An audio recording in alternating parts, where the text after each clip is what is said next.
Ce matin, je méditais sur Matthieu 6, verset 21 qui dit « Car là où est ton trésor, là aussi sera ton cœur. » Là où est présent sera ton cœur futur.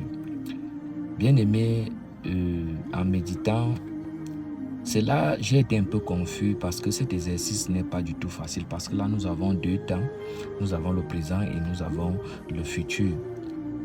Conduit donc par l'esprit, j'ai lu le Proverbe 4 verset 23 qui dit « Garde ton cœur plus que toute autre chose, car c'est de lui que viennent les sources de vie. » Ici, je veux vous faire comprendre que ton cœur est une source.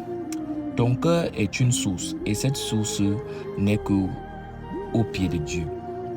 Cette source est au pied de Dieu.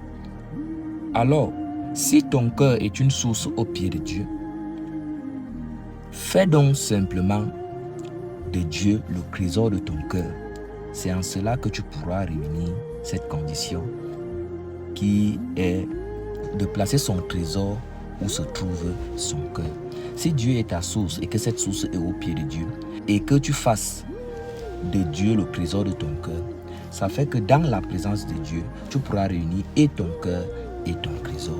Et cela est très bénéfique pour toi, enfant de Dieu. Cela est très bénéfique pour moi, enfant de Dieu, parce que l'homme ne sait ni le jour ni l'heure quand viendra le malheur ou viendra la difficulté. Et lorsqu'on reste et que notre trésor n'est que Dieu, peu importe ce que nous allons perdre dans ce monde, puisque lui, il est la source de tout. De lui vient tout. Il n'y a rien que tu vas perdre sur cette terre que Dieu ne pourra te restaurer. Peut-être tu es une veuve, peut-être tu es orpheline, tu as perdu tes parents. Si tu fais de Dieu le trésor de ton cœur et que ton cœur reste auprès de Dieu, tout n'est que succès. Que Dieu vous